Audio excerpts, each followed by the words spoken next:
Halo, kita ketemu lagi di storytelling ya. Pada video kali ini kita akan mengingat lagi peristiwa berdarah pada tahun 99 yang terjadi di Idijut Aceh dan juga dilakukan oleh oknum ABRI. Dan pada peristiwa ini banyak sekali korban luka-luka, bahkan ada yang tewas. Lalu para korban ini dibuang ke Sungai Arakundo atau dikenal sebagai tragedi Arakundo. Jadi seperti apa kronologi atau kisah dari tragedi ini? Kita akan bahas ya, tetap di storytelling.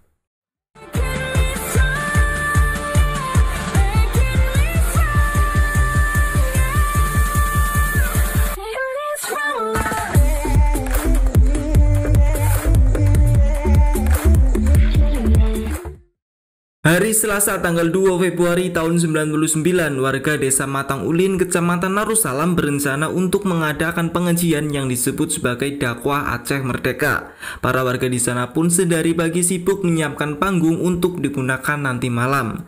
Tetapi tiba-tiba saja sekitar pukul 5 sore pasukan ABRI datang mengobrak-abrik panggung yang sedang dibuat itu.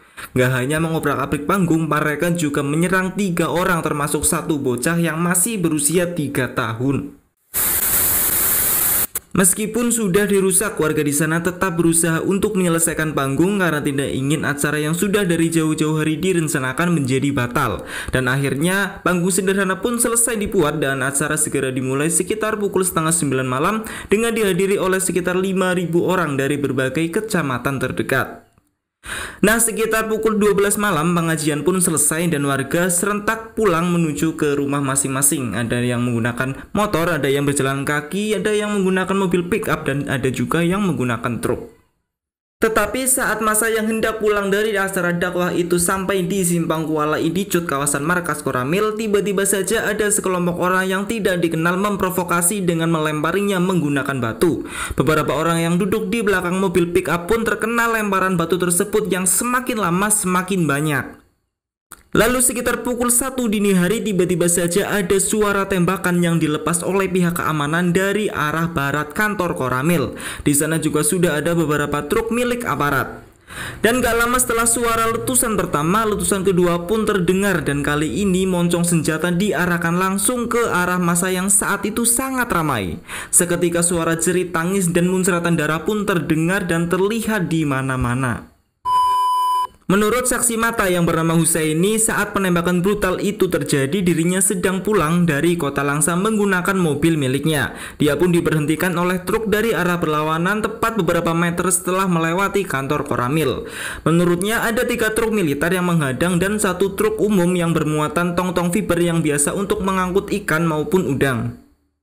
Dari depan truk dia melihat sebuah pickup yang dipenuhi dengan warga berhamburan meloncat ke jalan. Kemudian dia mendengar suara tembakan disusul dengan suara orang-orang yang kesakitan. Dia dan istrinya pun segera keluar meninggalkan mobil dan tiarap dengan rasa panik dan juga kaget. Pada saat itu ada beberapa tentara yang marah ke Husaini karena dia lupa mematikan lampu mobilnya. Dan pada saat tentara tersebut hendak menghancurkan kaca mobilnya, Husaini pun nekat berdiri dan membentak para tentara tersebut sambil mengatakan, "Anakku saja yang sudah melatih kalian tidak sampai sekejam ini." Nah, mendengar hal kegaduhan yang dibuat oleh Husaini, para tentara lain pun mulai mendekat dan mengatakan siapa anaknya tersebut. Setelah Husaini mengatakan siapa nama anaknya, pangkat dan tempat tugasnya, para tentara tersebut menjadi lunak dan menyuruh Husaini dan istrinya untuk tetap diam dan tiarap.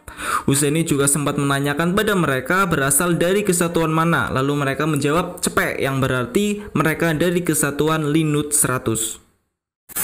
Setelah suara tembakan mereda, para tubuh korban yang sudah tewas maupun yang masih selamat dimasukkan ke dalam truk. Tetapi ada beberapa korban yang berhasil lolos tidak diangkut ke dalam truk karena mereka berhasil bersembunyi di selokan-selokan di samping jalan.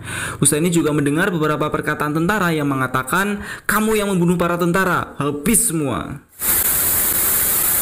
Jam 3 pagi, truk aparat yang berisi para korban-korban penembakan ini bergerak menuju ke jembatan Arakundo. Sesampainya di sana, para korban diikat menggunakan kawat di sekujur tubuhnya lalu dimasukkan ke dalam karung goni yang masih bertuliskan sebuah nama. Setelah itu, karung-karung goni itu diberi sebuah batu, lalu yang terakhir mereka melemparkannya ke dalam krueng atau sungai Arakundo. Pada saat pembuangan para korban ini ke jembatan Arakundo, ada salah satu orang saksi bernama Badriah yang tinggal nggak jauh dari jembatan dan jaraknya hanya sekitar 300 meter. Saat itu menjelang subuh sekitar pukul 4 pagi, dia mendengar suara tentara mengatakan lanjut, lanjut. Setelah itu, dia mendengar suara gesekan-gesekan batu. Dia pun penasaran lalu mengintip dari balik korden. Dia melihat ada 2 truk berisi tentara dan 1 truk lagi terlihat kosong. Kemudian salah satu truk pergi ke atas jembatan dan sedangkan 2 truk lainnya masih berada di depan rumahnya dan terlihat sedang membersihkan sesuatu. Dia juga melihat sebuah jerigen air berukuran 20 liter yang digunakan para aparat untuk menyiram jalanan. Setelah mereka selesai menyiram jalanan, mereka mulai meninggalkan jembatan Arakundo menuju ke arah Idicut. Tetapi setelah mereka pergi nggak lama ya setelah itu, dia mulai mencium bau amis yang bersumber dari depan rumahnya. Pagi harinya sekitar pukul 7, ratusan warga berkumpul untuk melihat tetesan darah yang sudah mengering di sepanjang jalan menuju ke jembatan Arakundo. Warga pun mulai melakukan pencarian di sekitar jembatan Arakundo dan menemukan beberapa korban yang salah satunya adalah Irwansyah bin Usman berumur 22 tahun warga Kampung Kapai Baro, Kecamatan Darul Aman, Aceh Timur, yang jenazahnya ditemukan di dalam karung goni yang masih bertuliskan sebuah nama. Sampai sekarang pengusutan tragedi Arakundo ini masih terus dipertanyakan. Tragedi ini adalah salah satu dari sekian banyak kasus pelanggaran HAM berat yang ujungnya masih belum jelas. Dan terbengkalainya kasus pelanggaran HAM berat seperti ini merupakan sebuah pengkhianatan ya kepada warga negara, karena negara memiliki tanggung jawab untuk menjamin perlindungan dan pemenuhan hak asasi manusia bagi setiap warga negaranya tanpa membeda-bedakan agama, ras, warna kulit, aliran politik, dan keyakinan-keyakinan tertentu. Jadi seperti itu ya kurang lebih kronologi dari tragedi Arakundo. Jika ada kesalahan saya mohon maaf, silahkan kalian koreksi di kolom komentar ya. Kita ketemu lagi di video saya selanjutnya.